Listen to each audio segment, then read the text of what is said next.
Hello दोस्तों, नमस्कार। कैसे हैं आप सब? आई होप कि आप सब अच्छे होंगे, मस्त होंगे और खूब मन लगाकर पढ़ाई कर रहे होंगे। तो आप लोगों का सीटेट का पेपर कैसा चल रहा है? कैसी तैयारी चल रही है? आप लोग कमेंट करो। आप लोगों ने केवल 1 ही 2 लोग ने मैसेज किया कि हमको प्रैक्टिस सेट चाहिए, बाकी किसी ने मैसेज ही नहीं किया। तो आप लोग जल्दी से जल्दी बता दीजिए क्योंकि हमारे पास टाइम बिल्कुल कम है, तो हम लोग जल्दी से ज़्यादा हो सकता है प्रैक्टिस करेंगे।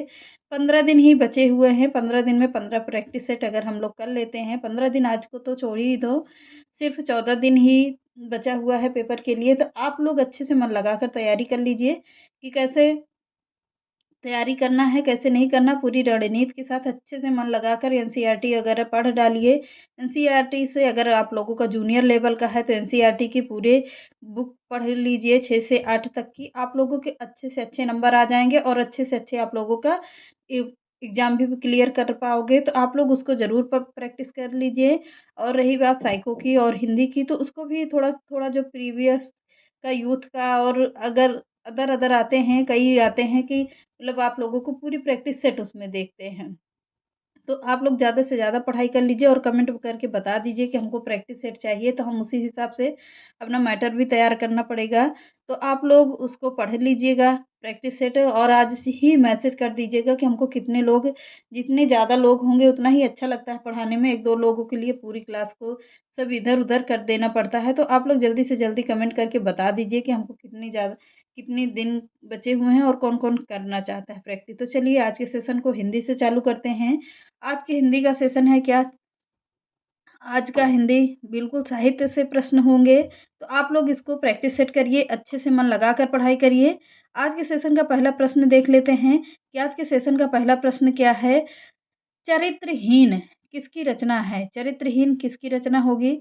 शरद चंद्र की रचना है। किसकी? शरद चंद्र की रचना होगी। वेरी इंपॉर्टेंट है, बिल्कुल वन लाइनर से है, आपको फालतू लफड़ा देने से कोई मतलब नहीं है कि 4 ऑप्शन दो फिर उसमें एक-एक करके समझाओ। उसमें टाइम तो बहुत होता है, अगर जिसके पास ज़्यादा टाइम रहता है वो उस तरह कर सकता है, बट हम लोगों के पास वन लाइनर के तरीके करेंगे तो इसमें ज़्यादा से ज़्यादा प्रश्न दे पाएँगे। तो आज के सेशन का यही होगा, कौन होंगे चरित्रहीन, किसकी रचना होगी? शरद चंद्र की रचना है। किसकी? शरद चंद्र की रचना है। अगला प्रश्न है, मुगल शहजादी में से किसने पुस्तक हुमायूँनामा लिखा है? तो मुगल शहजादी कौन थी? गुलबदन बेगम थी, जो कौन थी? हुमायूँ की बहन थी। कौन? गुलबदन बेगम हुमायूँ की बहन थी। उन्होंने क्या लिखा था? हुमायूँनामा लिखा था। अगला है चरक संहिता।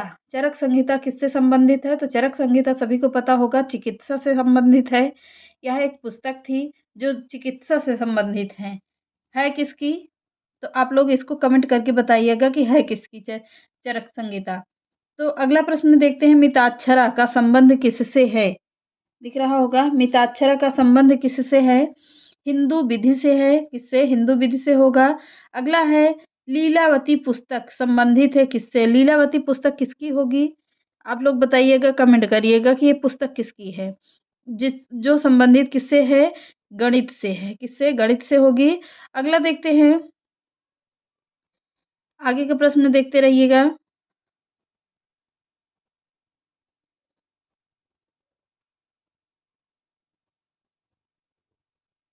अगला देखिए, मिताक्षरा का संबंध किससे है? हिंदू विधि से है। अगला है लीलावती पुस्तक, इसको भी करवा दिए। अब अगला देखते हैं, कबीर दास के उपदेशों का डबल का लिख उठा है। कबीर दास के उपदेशों का सबसे महत्वपूर्ण संकलन है। कबीर दास के उपदेशों का सबसे महत्वपूर्ण संकलन क्या होगा? बीजक से है। अगला प्रश्न है, वाल्मीकि द्वारा रामायण ग्रंथ की रचना हुई थी किसमें? संस्कृत भाषा में हुई थी। अगला है, महाभारत महाकाव्य का मौलिक नाम क्या है? तो ये तो शायद मैंने प्रश्न करवा दिया है, इसके आगे हम लोग बढ़ जाते हैं। महाभारत का दूसरा नाम क्या होगा? जय संहिता है। आगे देखते हैं, अगला प्रश्न देखिए, साखी शब्द दोहरा कवि कहनी उपखान भगत निरूपही भगत कलि निंदहि वेद पुराण किस कवि की पंक्तियां हैं? तो यह है तुलसीदास की पंक्ति है। अगला देखते हैं, लोटा तुलसीदास को लाख टका को मोल पंक्ति किसकी है? तो यह है होल राय की। किसकी? होल राय की पंक्ति है। अगला है, तिरुप्पावे किसकी रचना है? आंडाल की रचना है, वेरी इंपॉर्टेंट है रचना है। अगला देखते हैं, यदि यह कथन है किसका है ये पूछ रहा है। यदि इस्लाम ना भी आया होता तो भक्ति साहित्य का 12 आना वैसा ही होता जैसा आज किसकी पंक्ति है? जैसा है किसकी पंक्ति पूछ रहा था कि इसमें मिस्टेक हो गया है कि है, तो किसकी पंक्ति है? यह है हजारी प्रसाद की पंक्ति है। अगला देखते हैं, जायसी जायसी जायसी सूफी, गलत लिखा हुआ है यहाँ पर, जायसी होगा जायसी, टाइपराइटर ने थोड़ा सा मिस्टेक किया हुआ है यहाँ पे। तो जायसी सूफियों के अद्वैतवाद तक रह नहीं रहे हैं, वेदांत के अद्वैतवाद तक भी नहीं पहुंच गए। किसकी पंक्ति है पूछ रहा है, तो यह पंक्ति किसकी होगी? रामचंद्र की पंक्ति है। अगला प्रश्न देखते हैं, वेरी इंपॉर्टेंट है, वन लाइनर के तरीके इसको नोट करते रहिएगा। अगला प्रश्न देखते हैं कि यह प्रश्न किसका है, पूछ रहा है कि यह प्रश्न किसका होगा?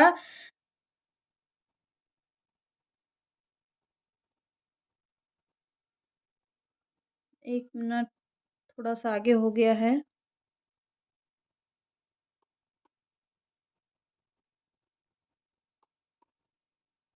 अब दिख रहा होगा।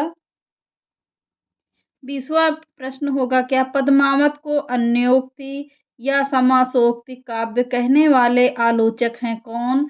रामचंद्र शुक्ल। कौन होंगे? रामचंद्र शुक्ल हैं। किसके बारे में कह रहा है? पद्मावत के बारे में कह रहा है। पद्मावत को अन्योक्ति या समासोक्ति काव्य कहने वाले आलोचक कौन हैं? रामचंद्र शुक्ल हैं। अगला देखिएगा 21वां नंबर का है, बिनु रहो ना परत कहे न राम रस न परत, पंक्ति तुलसीदास के किस काव्य ग्रंथ की है? यहाँ पर भी दो टाइप हो गया है का, तो किसके बारे में कह रहा है? कहे बिनु रहो ना परत, कहे राम रस ना परत, पंक्ति तुलसीदास के किस काव्य ग्रंथ की है?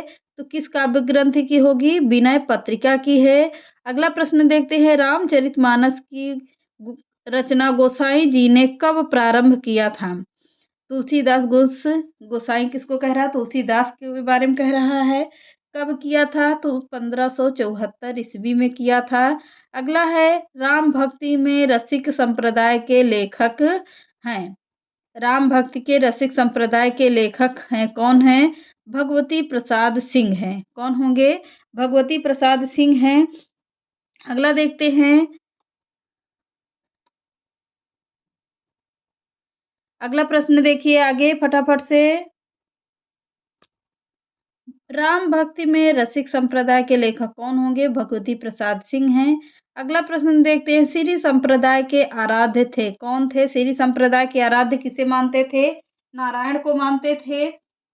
अगला प्रश्न देखिए, किस संप्रदाय में गद्दी पूजा का विधान है? किस संप्रदाय में गद्दी पूजा का संविधान है?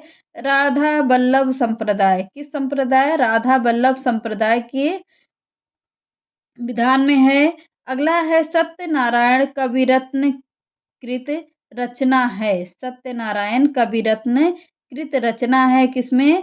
भ्रमरदूत में है। किसमें? भ्रमरदूत में है। अगला प्रश्न देखते हैं, आचार्य रामचंद्र शुक्ल ने प्रेमाश्रयी काव्यधारा का प्रथम कवि माना है। आचार्य किसने माना है? तो आचार्य रामचंद्र शुक्ल ने प्रेमाश्रयी काव्यधारा का प्रथम कवि माना है। अगला प्रश्न देखते हैं, आप लोगों को अच्छा लग रहा होगा या बेकार लग रहा होगा, कमेंट करिएगा कि लैपटॉप में पढ़ाने में कैसा होगा। तो उसमें बुक में रहता था तो लोग कहते थे कि बुक से पढ़ाती हैं प्रैक्टिस, तो अब हम सारे प्रैक्टिस अच्छे से अच्छे प्रश्न करते हैं किसमें? अब लैपटॉप में सारी प्रैक्टिस को पहले टाइप करते हैं, फिर उसके बाद पढ़ाते हैं। तब आप लोगों का सेशन कैसा लगता है तो आप लोग कमेंट करके बताइए कि इसमें हमको पढ़ने में समझ में आता है कि नहीं आता है। तो बीच बीच में आप लोग बताते भी रहिएगा कि हाँ समझ में आता है कि नहीं आता है। अगला प्रश्न है, आचार्य रामचंद्र शुक्ल ने प्रेमाश्रयी काव्यधारा को प्रथम कवि किसे माना है? कुतुबन को माना है। किसे? कुतुबन को माना है। अगला प्रश्न देखते हैं, अगला प्रश्न कह रहा है, वल्लभाचार्य के मत को शुद्धाद्वैतवाद कहने का कारण है। प्रश्न क्या कह रहा है? वल्लभाचार्य के मत को शुद्धाद्वैतवाद कहने का कारण क्या पूछ रहा है? इन्होंने शंकर के अद्वैतवाद को शुद्ध किया था। किसने? वल्लभाचार्य ने किया था। अगला प्रश्न है, सूफी रचना अनुराग बांसुरी के रचनाकार हैं। 2 के लिखा है, केवल 1 के लिखिएगा, का हटा दीजिएगा। सूफी रचना अनुराग बांसुरी के रचनाकार कौन हैं? तो नूर मोहम्मद हैं। अगला प्रश्न देखते हैं, भक्ति काल के प्रसिद्ध रीति निरूपक ग्रंथ रास पंचाध्यायी के लेखक हैं। कौन है लेखक? तो यह रास पंचाध्यायी के लेखक कौन होंगे? नंददास जी हैं। अगला प्रश्न देखते हैं, प्रथम सूफी प्रेमाख्यानक काव्य माना जाता है। किसे माना जाता है पूछ रहा है, तो यह माना जाता है किसे? चंदायन को माना जाता है। किसे? चंदायन को माना जाता है। अगला प्रश्न देखते हैं, अगला प्रश्न देखिएगा, वरकरी संप्रदाय के प्रवर्तक हैं। कौन है? वरकरी संप्रदाय के प्रवर्तक कौन होंगे? ज्ञानदेव हैं। कौन होंगे? ज्ञानदेव हैं। अगला प्रश्न कह रहा है, किसको अवधि की अर्धान कहा गया? किसको अवधि का अर्धान कहा गया था? किसे कहा गया था? जायसी जी को कहा गया था, जिसे उनका पूरा नाम क्या होगा? मलिक मोहम्मद जायसी जी होगा। अगला प्रश्न देखते हैं कि क्षयी रोमांस का कवि कहा जाता है। तो क्षयी रोमांस का कवि कहा जाता है। हमको लगता है यहाँ पे कुछ प्रश्न में मिस्टेक है, तो आप लोगों को बता देंगे। क्षयी रोमांस का कवि किसे कहा जाता है? हरिवंश राय बच्चन को कहा जाता है। किसे? हरिवंश राय बच्चन जी को कहा जाता है। अगला प्रश्न देखते हैं, प्रेम और रोमांस का कवि कहा जाता है। किसे कहा जाता है? रामेश्वर शुक्ल अंचल को कहा जाता है। किसे? रामेश्वर शुक्ल अंचल को कहा जाता है। अगला प्रश्न देखते हैं, मसलवाद के प्रवर्तक माने जाते हैं। तो मसलवाद के प्रवर्तक किसे माना जाता है? रामेश्वर शुक्ल अंचल को माना जाता है। अगला प्रश्न देखते हैं, मसलवाद, अगला देखते हैं, इनके काव्य में रोमांस तो है, लेकिन निराशा और दुख जनित किसके बारे में कहा गया है? किसके बारे में कह रहा है? रामेश्वर शुक्ल अंचल की रचना के बारे में कहा गया है। तो इनके बारे में किन्होंने कहा है? यह भाषा कह रहा है कि किसने कहा है? यह नरेंद्र शर्मा ने कहा है। किसने? नरेंद्र शर्मा ने कहा है। अगला प्रश्न है, हालावाद का समय कहा काल माना जाता है। हालावाद का समय काल माना जाता है कब से कब तक? तो 1933 से लेकर 1936 तक माना जाता है। किसका? हालावाद का समय काल माना जाता है। अगला प्रश्न देखते हैं, हालावाद के प्रवर्तक माने जाते हैं कौन? तो हालावाद के प्रवर्तक कौन होंगे? हरिवंश राय बच्चन जी हैं। कौन? हरिवंश राय बच्चन जी हैं। अगला प्रश्न देखते हैं, वैयक्तिक कविता छायावाद की अनुज और प्रगतिवाद की अग्रजा है। कथन किसका पूछ रहा है? तो यह कथन है किसका? डॉक्टर नागेंद्र का है। किसका? डॉक्टर नागेंद्र का होगा।